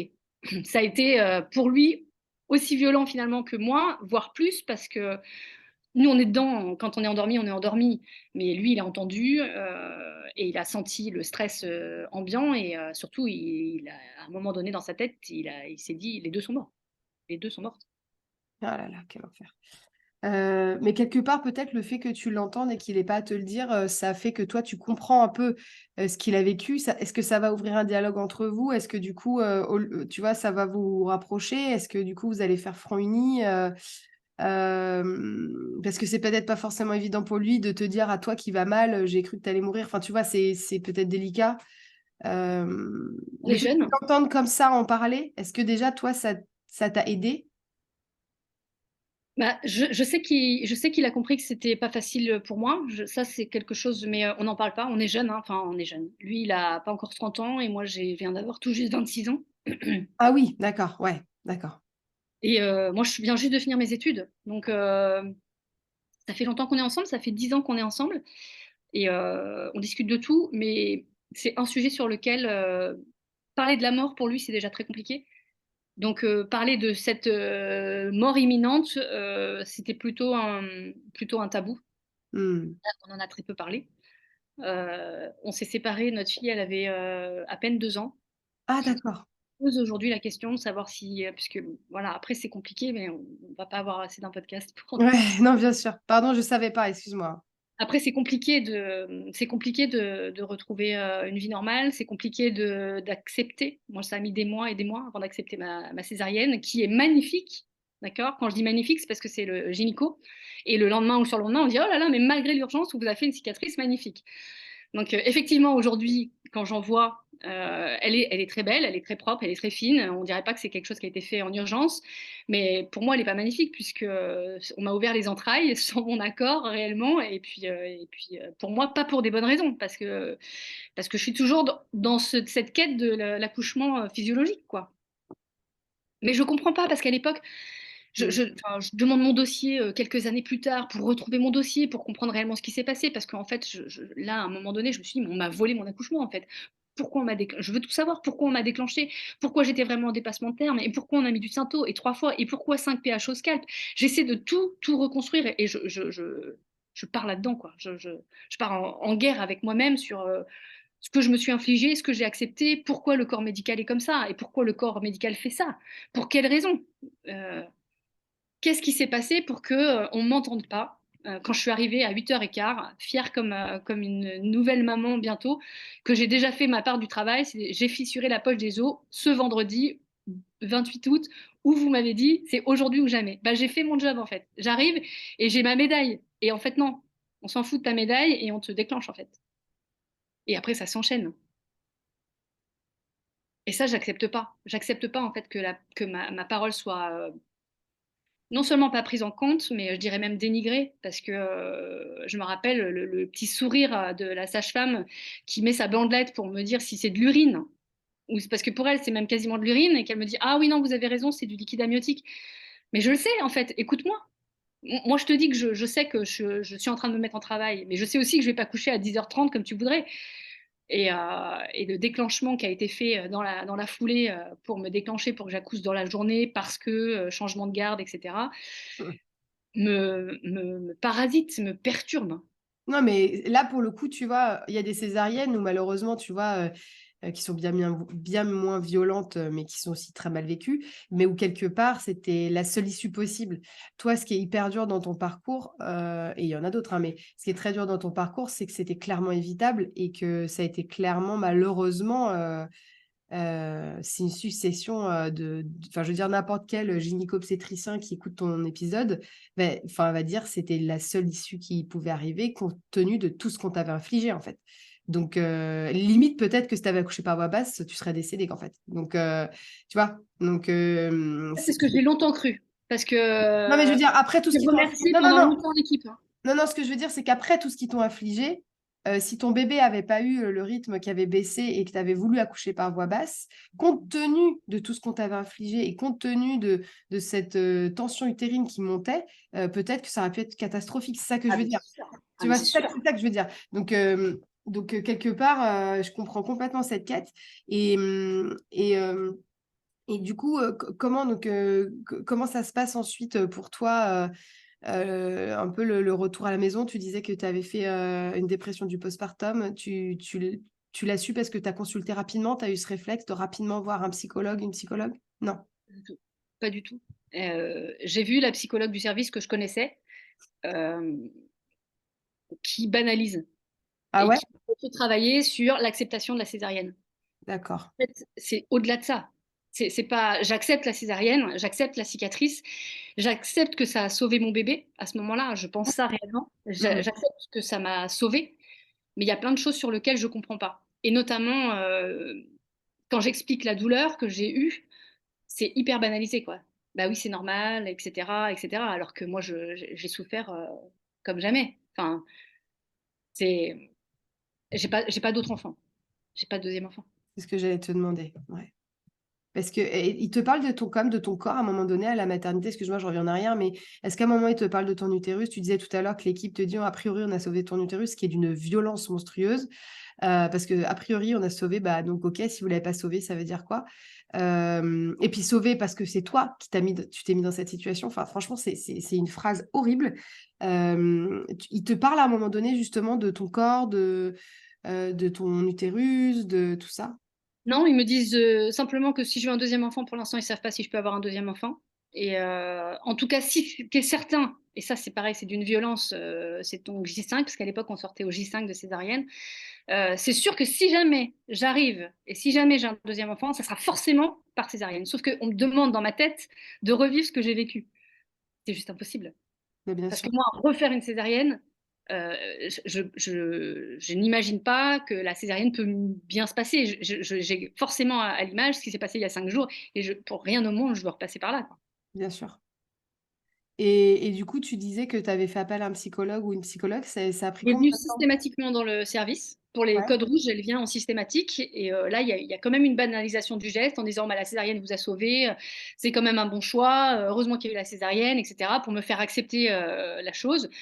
La douleur, bah, c'est la douleur, hein. On sent encore il y a 15 ans qu'on accouche dans la douleur et que bah, oui, c'est une douleur, sauf que ce n'est pas la douleur de l'accouchement, c'est la douleur d'opération, de ventre qui s'ouvre. Ce n'est pas la même douleur. On ne peut pas parler de contraction et des douleurs de contraction que j'ai oubliées, même si je sais qu'elles étaient très violentes, par rapport aux autres douleurs synthétiques de contraction chimique. C'est pas les mêmes douleurs. Ça, on sent bien que c'est pas toi, c'est pas ton corps qui parle, c'est multiplié. Et c'est plutôt ton corps qui dit attention, c'est pas normal, quoi. Hmm. Donc Et je sors à la maison au bout de 5 jours. Je suis vraiment, vraiment HS, fatiguée, une grosse montée laiteuse. J'ai beaucoup, beaucoup de lait. L'allaitement est compliqué à se mettre en route parce que j'ai mal, mais elle va bien, elle grossit énormément bien, donc tout va bien de ce côté-là.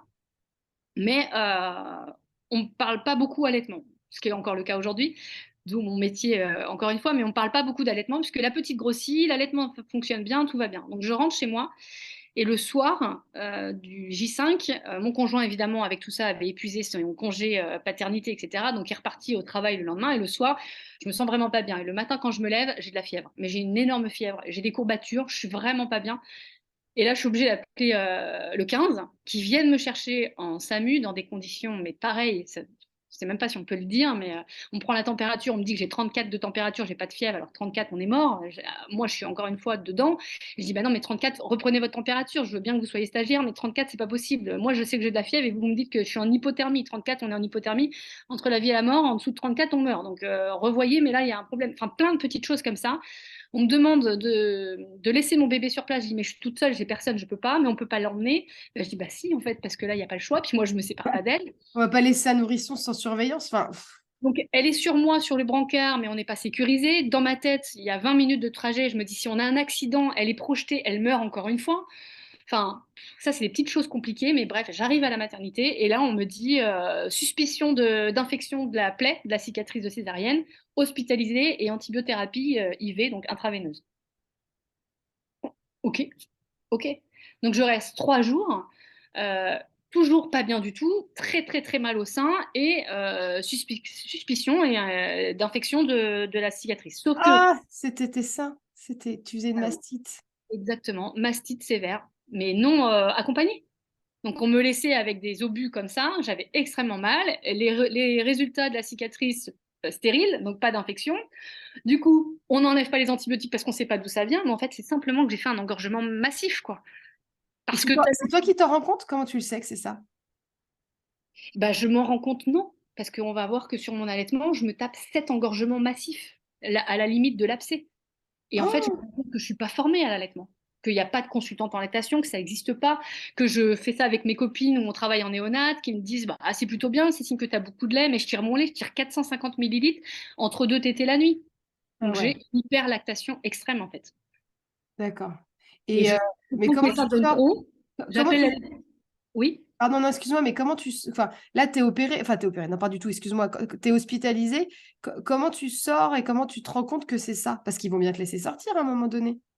Et ben à un moment donné, l'engorgement, en fait, il passe parce que comme ma petite, pareil, il voulait pas me l'hospitaliser avec moi, j'ai dit ça, c'est hors de question et je l'allaite en plus. Mais comme ma tétine, c'est ça, ma petite, elle tète en permanent, elle draine et elle vit, donc l'engorgement se passe tout seul. Et c'est là que toi, tu fais le rapprochement? Non, moi je fais le rapprochement que à la fin de mon allaitement où qu'est-ce que c'est un engorgement, comment je régule un Ah. engorgement. Et quand je me retrouve à 3 heures du matin, là, je sais pas, un mois et demi, j'appelle la Leche League. Il y a quelqu'un qui me répond à 3 heures du matin où je dis j'ai tellement mal au sein que je voudrais qu'on me coupe les seins tellement j'ai mal, que je sais pas ce qui se passe. En fait, on m'explique qu'il faut pas attendre 4 heures entre chaque tétée comme c'est dit protocolairement, qu'il faut pas faire tétée que 10 minutes, mais à la demande. Et je commence à comprendre la notion de demande. Et moi, en plus, je suis pas formée. Et en plus, je suis formatée avec la néonate où c'est des mamans qui sont des tires allaitantes, où elles tirent toutes les 4 heures, 10 minutes sur chaque sein, etc. Donc, moi, je copie-colle des protocoles médicaux qui sont pas du tout adaptés à ma lactation et pas du tout adaptés à un bébé en bonne santé et qui va bien. Et du coup, après, ça s'est régularisé, enfin, ton allaitement s'est bien passé ensuite? J'ai allaité ma puce 1 an et demi, donc ça s'est extrêmement Ah, bien passé. Et, super. et j'ai compris que les femmes avaient besoin d'aide dans l'allaitement. Oui, parce qu'en fait, c'est vrai que les gens se rendent pas compte. Ils disent oui, ok, vous dites que ça fait mal, la prise au sein, que peut y avoir des crevasses et tout. Et parlons aussi des freins non détectés qui font que les femmes ont les mamelons qui sont parfois quasi coupés, quoi. Parce que le bébé s'accroche au sein et les gencives, mettez vos doigts dans une bouche de bébé qui serre ses gencives. Mais en fait, c'est vrai qu'on parle pas aussi de ces problèmes-là dont tu parles, c'est que les mastites, ça peut être très grave et c'est donc très douloureux. Que non, nous dire tu as choisi d'allaiter, c'est pas une réponse. Parce que on a juste besoin d'être accompagné si on nous en a jamais parlé, qu'on sait pas comment ça se passe. Tu vois, moi, pour mon deuxième enfant, j'ai eu une vraie montée de lait, parce que pour le coup, je me rends compte qu'après ma césarienne, j'ai pas eu une vraie montée de lait. En plus, mon fils avait un frein, donc il t'était mal, donc forcément, il m'a pas bien stimulé, tu connais l'histoire. Mais moi, je suis sortie au bout de J2 pour ma fille, et donc j'avais pas eu ma montée de lait. Je l'ai eu dans la nuit chez moi. Et pourtant, tu vois, j'avais déjà allaité mon fils, même si je l'avais allaité que 3 mois, mais j'avais déjà une petite expérience. Mais là, je me suis fait complètement dépasser. C'est-à-dire, comme tu dis, quoi, j'avais la poitrine qui était gonflée de lait. Ma fille n'arrivait même plus à téter, tellement le sein était gonflé. Et heureusement, j'avais demandé à ma sage-femme de venir au domicile, mais le matin. Et en fait, elle m'a fait la technique du verre d'eau chaude et ça a super bien marché. Ça a vraiment dégonflé l'aréole, ce qui a permis qu'elle puisse prendre le sein. Mais tu vois, franchement, sans ça, mais je me serais tapé la tête contre le mur. Parce que c'était hyper douloureux, parce que j'avais pas dormi, parce que forcément, elle m'avait tété toute la nuit. Et là, tu es laissé dans une désarroi total, en fait. Donc, franchement, faut vraiment pas le banaliser, quoi. L'allaitement, c'est pas juste ah, c'est chouette, t'allaites. Non, non, si tu souhaites allaiter, je rappelle, tu nourris ton enfant. Enfin, je veux dire, c'est ton corps nourrit ton enfant. Ton corps a créé cet enfant, ton corps a mis cet enfant au monde, parce que même si tu as une césarienne, tu mets quand même ton enfant au monde. Voilà. Et en plus, après, ton corps nourrit ton enfant. Enfin, je veux dire, c'est quand même incroyable. Et ça demande tout le soutien du monde. Et du coup, quand même, pour raccrocher les wagons, donc cet allaitement s'est bien passé. À quel moment, quand même, toi, tu décides de voir un psychologue, quand même, tu dis que tu as fait une dépression du postpartum? À la fin du congé maternité, je suis toujours épuisée. Je pleure beaucoup, je suis pas bien, et je me dis c'est incapable, puisqu'évidemment l'hôpital te Ah dit oui. quand est-ce que tu reviens, on te met sur le planning du mois de je sais plus quoi, quel mois, enfin bref, et là je me dis mais je suis incapable en fait, incapable de quitter ma fille, incapable de reprendre le travail, et physiquement et psychologiquement. Oui, et puis surtout dans un service où tu es obligé d'être en page blanche dans ton cerveau, quoi. C'est-à-dire que tu es obligé, toi, de faire fi de tes propres émotions, puisque tu vas quand même nous en parler un petit peu. Travailler en réanimation néonatale, enfin, ça demande justement en termes d'émotions d'être apaisé, on va dire, au calme. Et clairement, tu ne l'es pas, enfin, ce qui est normal. Et du coup, c'est là que tu vois un psychologue pour t'aider. Ben, je vais voir la cadre du service qui voit que je vais vraiment pas bien et elle me dit, tiens, il y a la porte de Marie-Christine, la psychologue de notre service, celle que je connais vraiment très bien, qui est là, passe la porte et fais-lui un petit coucou, quoi. Et donc, je lui fais un petit coucou qui dure 1 heure et demie. Et là, elle me dit des mots.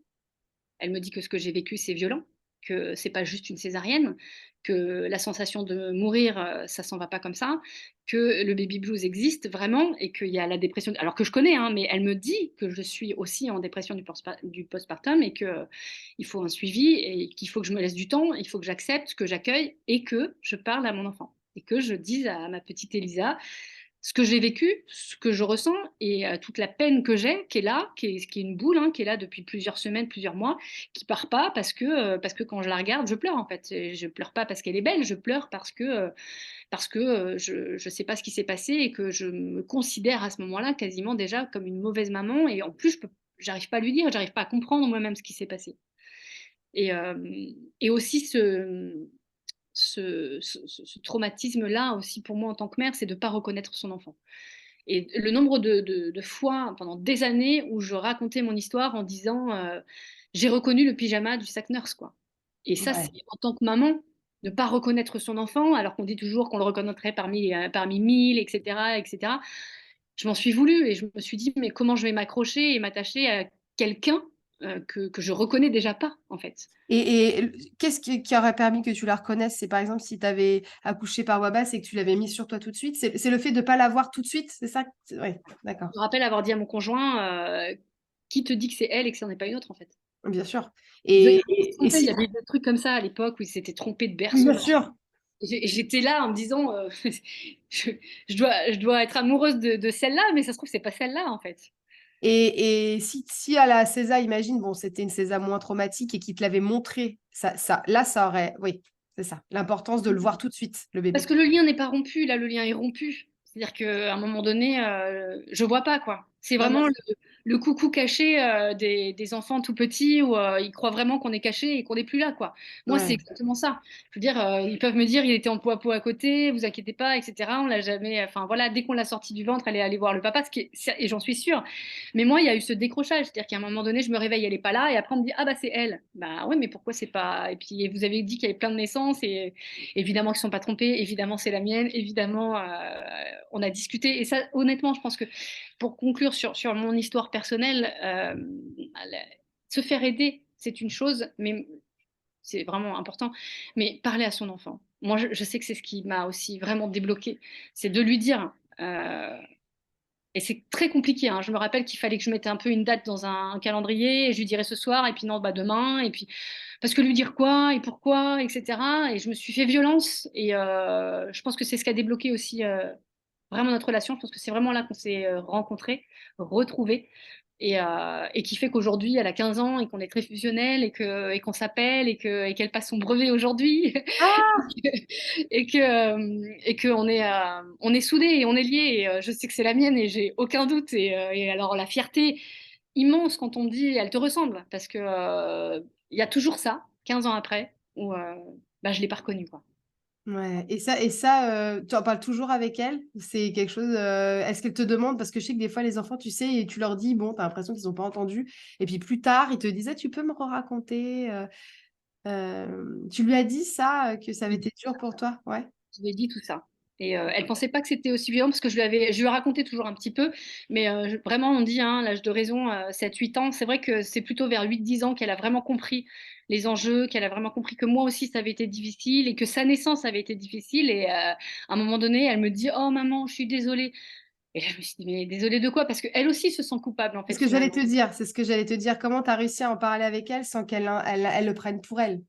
Ben, je lui expliquais que à son époque de naissance, on était quand même dans un système très médical et que moi je regrette de m'être laissée happer par le système, mais qu'il faut qu'elle retienne aussi que c'est certainement la césarienne qui nous a sauvés toutes les deux malgré les déclenchements, etc. Mais en tout cas, le jour, la minute où il y a eu la césarienne, c'est vraiment un acte qui nous a sauvés toutes les deux parce que de toute façon, dans un système comme ça, avec une hypertonie utérine, c'est forcément au moins la mère qui décède, voire les deux. Donc, s'il n'y a pas d'extraction d'urgence, l'enfant meurt dans la contraction et dans l'implosion de l'utérus. Donc, Quel enfer.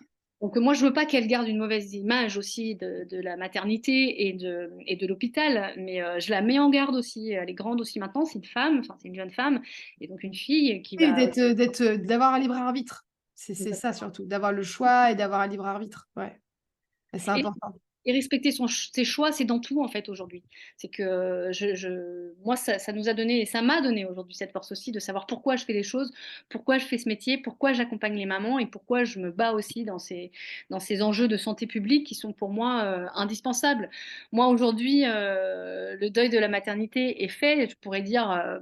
c'est plus pour moi, alors que non, en fait, je veux que cette parole-là soit là parce que malheureusement, c'est encore trop présent parce que malheureusement, les témoignages et les consultations de mes patientes, c'est encore trop ça. J'ai 80% du temps dans mes consultations, c'est de l'accompagnement psychologique. C'est ce qu'on fait là dans le podcast, mais c'est de la discussion, c'est de la communication sur les ressentis, sur les choses qu'elles ont vécues. On n'est pas là, et je ne suis absolument pas là pour dire vous auriez pas dû avoir une césarienne, même si des fois, au fond de moi, je pense, mais c'est de se dire voilà, Écoute, maintenant, ouais, t'accueilles ouais.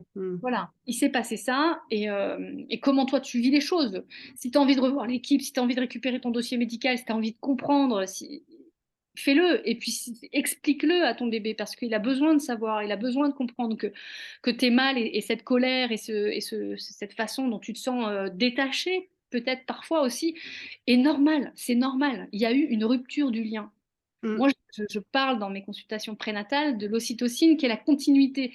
L'ocytocine, c'est l'hormone de l'amour, c'est celle qui nous fait faire les bébés, c'est celle qui nous permet d'accoucher, parce que c'est cette fameuse contraction de synthèse, hein, quand on fait un déclenchement, et notamment syntocinon, c'est cette hormone qu'on va essayer de reproduire, mais naturellement dans la physiologie, c'est l'ocytocine qui permet les contractions pour l'accouchement, et c'est aussi celle qui permet l'éjection du lait. Donc je leur parle évidemment de cette continuité d'ocytocine qu'il ne faut jamais rompre, et quand il y a césarienne, comme dans mon cas d'urgence où il y a une séparation physique, etc., et une maman qui est en anesthésie générale, il y a cette rupture du lien, il y a cette rupture de l'ocytocine. Et ça, c'est un nœud qui se verra toujours. Mais comment on bascule pour en faire une force plutôt que de se dire ah, il y a un nœud, il y a un nœud, il y a un nœud et ça ne fonctionnera pas. Il y en a pour qui c'est compliqué vraiment. Et la résilience, elle est dans ça, dans mon métier, dans l'accompagnement de la résilience face aux mamans, parce que moi-même, j'ai été dans cette résilience et on m'a aidé à aller dans cette résilience. Ouais, je voulais juste rebondir sur 2 choses. C'est que, un, tu touches du doigt ce qu'on fait avec Wounded Women Care, c'est de cet écosystème. C'est-à-dire que toi, tu reçois les mamans qui te disent ça et du coup, tu es capable de leur dire, eh ben, vous pouvez voir un psychologue, vous pouvez voir aussi kiné-ostéo parce qu'ils vont physiquement venir débloquer des tensions. Vous pouvez voir, par exemple, donc là, toi, tu es conseillère en lactation, mais par exemple, si c'est un kiné, ce serait aller voir une conseillère en lactation, elle va vous accompagner. Vous voulez maintenir votre allaitement, allez la voir. Et ça, c'est hyper important parce qu'en fait, c'est cet écosystème qui va soutenir les femmes dans leur résilience, justement. Alors, quand elles n'ont pas besoin de résilience, bah, enfin, je veux dire que tout va très bien, il est aussi très utile. Mais là, il va sauver en fait leur psyché parce qu'en fait, c'est ça qui va sauver leur état mental. Et je voulais rebondir sur justement le lien entre ton métier en réanimation néonatale et la conseillère en allaitement.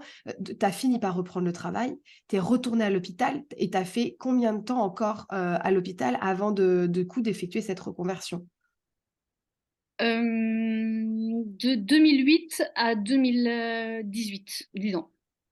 Et qu'est-ce qui a fait qu'à un moment donné, tu t'es dit, justement, je veux participer à la résidence des femmes et les aider sur la mise en place de l'allaitement parce que dans leur parcours, c'est trop important, que c'est pas vraiment les gens qui connaissent pas, ils vont se dire concernant la lactation, c'est un luxe. Mais en fait, les gens se rendent pas compte que c'est un acteur de soins de santé, parce que vous êtes des infirmières, qui est indispensable quand on souhaite allaiter. Enfin, je veux dire, c'est pas du tout un luxe, quoi. C'est comme il y a des gens qui doivent se faire masser parce qu'en fait, ils ont des problèmes de circulation qui sont très importants et c'est important. Enfin, je veux dire, c'est vraiment un acte, pour moi, c'est vraiment un acte de soin. C'est pas un luxe. Qu'est-ce qui fait à un moment donné que tu te dis, je vais quitter l'hôpital, déjà un service qui demande beaucoup de résilience, déjà de base. Donc, toi, tu es dans la résilience permanente. Tu m'avais raconté voilà, que bah, en réanimation néonatale, des fois, bah, il y a des voilà, c'est difficile. Qu'est-ce qui fait à un moment donné que tu switches et que tu te dis: «OK, je deviens infirmière, IBCLC et je vais accompagner les femmes»? Je me rends compte que mon parcours, en fait, a sauvé aussi ma résilience parce que l'allaitement 16 mois, c'est un lien très très fort, en tout cas pour ma part, parce que c'est pas toujours le cas, mais pour ma part, c'est ce qui m'a aidé à cicatriser aussi ma psyché. Et je me dis, les mamans que j'accompagne en néonat sont privées de mise au sein, sont privées de ce lien. Elles ont aussi, pour certaines, vécu les mêmes choses que moi, et en plus, elles ont la double peine. Donc c'est impossible. Avec les diplômes que j'ai, je ne suis pas suffisamment formée et spécialisée, puisque pour moi-même, je ne suis pas capable. Et donc, je voyais bien qu'il y avait des choses sur lesquelles il y avait des questionnements, etc. Et je me suis dit, je vais me spécialiser consultante en lactation et je vais accompagner, à la base, et je vais accompagner les mamans de mon service de néonatologie. Et avec la cadre, j'avais demandé à ce que j'ai 2 demi-journées par semaine, hors contexte réanimation néonatale, parce qu'on n'a pas le temps d'accompagner, parce qu'on part en SAMU, parce qu'on part en hélico, parce qu'il y a une grossesse gémellaire, parce que les plans rouges, c'est tout le temps, parce qu'on a 4 bébés, parce qu'on a des parents. Tu n'as pas dit le mot tout à l'heure, mais on a des décès, il y a des semaines où des décès s'enchaînent, et donc on n'est pas présente physiquement et psychologiquement pour ce petit, je mets bien les guillemets sur la vidéo, accompagnement d'allaitement qui est secondaire en réanimation néonatale, alors que pour moi, c'est passé à la barre du primaire. Mm. Si on sauve la maman de sa psyché, l'enfant va mieux. Si la mère va bien, l'enfant va bien. Donc, pour que la mère aille bien, si elle veut allaiter, il faut qu'on puisse l'aider et l'accompagner. Donc, je fais ce diplôme-là et je me rends compte que c'est bouché à l'hôpital, que finalement, on ne va pas me faire une place de consultante en lactation et BCLC, que quand j'ai le temps, etc. Et donc, je décide dans un premier temps de ne pas quitter ce métier que j'adore, mais de faire 70% hospitalier et 30% cabinet privé. Et entre deux, je déménage à Nice. Et au déménagement à Nice, mon compagnon me dit lance-toi. Et ma famille et mes amis me disent bah, lance-toi maintenant en fait et ouvre ton cabinet. Et ouvrir son cabinet, c'est ce que tu connais, c'est ce que tu es en train de mettre en place, c'est devenir entrepreneuse, faire de l'entrepreneuriat, créer des choses que tu ne connais pas. Moi, je ne sais pas créer de contenu, je sais pas faire un site internet, ouvrir un Zoom quand il a fallu ouvrir le Zoom avec le Covid pour faire mes premières consultations vidéo. Bah, pour moi, pour certains, quand tu es dans la com ou dans le web design, c'est hyper simple. Moi, je découvre un autre métier, donc c'est pareil, c'est hostile et c'est pas facile. Mais par contre, le bonheur que me procurent les consultations par le temps que j'ai pour pouvoir faire ce que l'on fait là, hein, sur ce temps que tu prends pour nous parler et nous laisser parler, c'est un peu une consultation. C'est un peu dans, mais oui, c'est un peu dans le même état d'esprit, surtout pour moi, parce que c'est la première fois que je dévoile tout ça. Mais je me suis dit, je sais pourquoi je le fais. Et comme tu l'as dit, les mamans, elles ont besoin de cet espace-là. Je suis vulgairement le service après-vente de l'hôpital en termes d'allaitement maternel. Et dans les pathologies, et dans la psychologie, et dans le partenariat et les réseaux que j'ai, chiro, ostéo, sage-femme, orthophoniste, pédiatre, gynéco. Je travaille avec tout ce petit monde-là, de l'extérieur maintenant, et avec beaucoup de plaisir pour avoir le temps de trouver les solutions aux problèmes quand on a des problèmes et de les écouter et de les Oui, c'est accompagner. ça. Et puis c'est vrai que contrairement à des, et je sais pas un jugement de valeur, mais contrairement à des infirmières plus jeunes qui se mettent en cabinet assez jeunes avec, qui n'ont pas ce bagage hospitalier, comme je disais tout à l'heure, cet écosystème qu'on est en train de créer justement pour à la fois que les professionnels sachent où ils sont dans l'écosystème et quels professionnels ils peuvent recommander au sein de cet écosystème. C'est aussi pour ça, tu sais, que Wonder Woman, là, on crée une formation pour des pros, parce qu'en fait, il y a beaucoup de demandes, notamment tout ce qui va être kiné, ostéopathe, même d'autres conseillers en allaitement, tu vois, justement, qui sont plus jeunes et qui n'ont pas ce parcours hospitalier, qui connaissent pas, en fait, le besoin de soins qu'ont les femmes, qui est pluridisciplinaire. Justement, toi, tu as eu tout ce parcours-là et ça fait que justement, comme tu l'as dit, c'est pas que l'allaitement, accompagnement à l'allaitement, tu as aussi ton rôle d'infirmière quelque part, c'est-à-dire que tu sais dire à la femme, euh, que bah voilà, elle peut contacter un tel, qu'elle peut que son soin il est pluridisciplinaire et t'as, en fait tu as ce vécu aussi de soins hospitaliers qui fait que tu comprends aussi leur parcours à l'hôpital. Et je voulais revenir là-dessus parce que dans les recommandations qu'on veut faire justement bah, avec toi, avec tout le board, c'est aussi de dire il faut systématiser des rendez-vous à l'hôpital. Et il est essentiel que les femmes fassent pas leur rendez-vous des 6 semaines en ville, mais à l'hôpital quand elles en ont besoin, quand il y a eu un accouchement traumatique, pour revoir l'équipe, pour revoir les lieux. Parce que, bah, comme tu l'as dit, et je te remercie encore de partager tout ce que tu as vécu, c'est que parfois, il y a une partie de nous qui reste dans ce bloc et qui en partira jamais. Et si on bah, vous la voyez pas, mais elle acquiesce.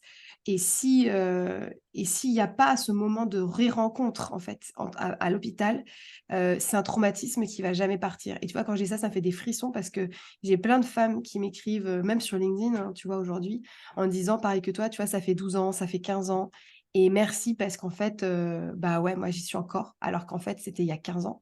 Et c'est essentiel, de pouvoir recommander ces jeux de rendez-vous et justement avec ce rendez-vous à l'hôpital, évidemment que les médecins et les gynécos de ville font un travail formidable, c'est pas du tout un jugement de valeur, c'est juste que la femme, elle a besoin dans sa reconstruction personnelle, elle a besoin d'y retourner et elle a besoin de revoir l'équipe. Évidemment, si l'équipe s'est mal comportée et qu'elle veut voir quelqu'un d'autre, c'est OK, mais je veux dire, il faut que ce soit proposé parce que finalement, sinon, tu es un peu dans le déni, quoi. C'est-à-dire que tu te reconfrontes jamais à cet environnement, tu te reconfrontes jamais, à ce qu'on t'explique les choses et puis tu sais, il y a aussi des femmes qui ont eu des amnésies, c'est-à-dire quand on te débriefe trop tôt et que tu es sous anesthésie, tu te souviens pas, en fait, qu'on t'a expliqué et donc c'est comme si on te l'avait jamais dit et voilà, donc ça, je trouve qu'en ça, tu fais un travail exceptionnel, déjà parce que les conseillers en allaitement sont indispensables, mais toi, avec ton double parcours, en fait, je pense que voilà, tu sauves littéralement des femmes et en ça, je voulais te dire merci.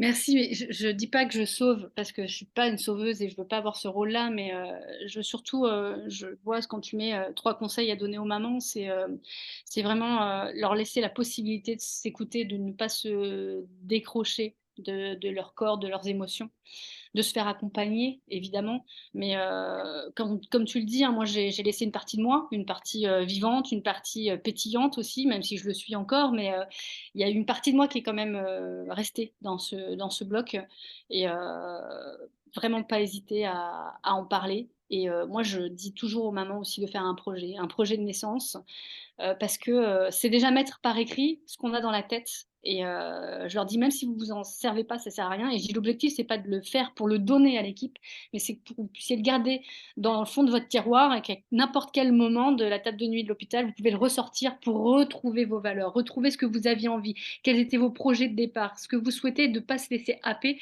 par un système médical français, en tout cas, parfois trop, intrusif et puis, parce que aussi, pour être professionnel de santé de l'autre côté, comme tu dis, de la cascade, on veut des fois trop bien faire, à donner trop de conseils, on tue aussi l'instinct maternel.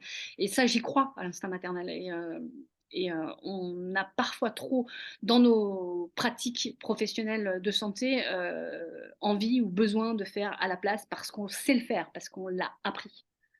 Et je dirais même l'instinct parental, parce qu'en fait, comme tu dis, il y a des hommes, dans la manière dont ils vivent mal justement tout ce qui s'est passé, qui ont un lien avec leur bébé, surtout dans les césariennes parce que ou dans les accouchements où la mère est absente parce qu'elle a été endormie, où il y a ce pot à pot et en fait, souvent, ça crée aussi un lien, des pères, où pareil, eux-mêmes, ils savent pas ce qui se passe parce qu'en fait, ils comprennent pas, en fait, cet attachement tout à coup, ils sont pas préparés du tout et c'est vrai que l'instinct parental, mais vraiment, je trouve que c'est formidable, de le rappeler parce que oui, il existe et qu'il doit être accompagné. Et comme tu dois partir, la dernière question, ce serait quel conseil, enfin, je veux dire, quel conseil ou voilà, comment tu veux terminer cet épisode, quel message tu voudrais faire passer à ceux ou celles qui nous écoutent. Hem, je crois que la vie est une fête et que dans toutes nos difficultés, dans toutes nos résiliences, on apprend et on apprend à être meilleur et l'objectif, c'est de trouver en nous, cette résilience comme, Wonder Woman, c'est-à-dire, d'en faire une force comme toi tu en fais une force parce qu'en fait, elle nous emmène, vraiment dans une autre dimension et la vie, est, d'autant plus festive, même si on a passé des moments difficiles et le tout, c'est la guérison, en fait et guérissons-nous, nous-mêmes. Ouais, c'est super. Merci, merci mille fois pour, ton temps, ta confiance et puis tout ce que tu nous as partagé qui donne une force incroyable. Merci mille fois, mille fois, mille fois Céline. J'aimerais qu'on vive à côté parce que tu es vraiment une femme incroyable. Merci pour tout ce que tu fais au quotidien. Merci pour cet épisode et puis, on mettra, dans les ressources si les personnes veulent te voir, veulent te consulter puisque tu fais aussi des consultations en visio. Donc si on n'est pas à Nice, on peut quand même prendre rendez-vous avec toi, c'est très important de le dire. Quelles sont les barrières géographiques. Donc, je mettrai tout ça dans les ressources et merci, merci mille fois. Je t'embrasse beaucoup. Merci pour ta confiance, Audrey, et merci pour ton podcast et bravo pour ce que tu fais aussi pour les femmes. Et on a parlé de la césarienne, mais aussi toutes les cicatrices que peuvent avoir les femmes. Et bravo, parce que je pense qu'on a vraiment besoin de maintien et de soutien. Merci à toi. Et voilà, c'est la fin de ce magnifique épisode avec Céline que je remercie 1000 fois pour son courage, pour sa confiance d'avoir pu aujourd'hui nous livrer cette expérience pour la première fois. Merci Céline, merci à tous. Et si vous voulez faire connaître ce podcast à d'autres femmes qui en auraient besoin, surtout au sujet donc de l'allaitement et du trauma post-césarienne qui était le sujet du jour, alors partagez le podcast, laissez-lui un commentaire, mettez-lui 5 étoiles, ça permet de le faire connaître et ça me soutient dans mon travail au quotidien puisque le podcast n'est pas rémunéré, c'est vraiment une action que je fais à destination des femmes. Je vous embrasse et je vous dis à la semaine prochaine pour un nouvel épisode.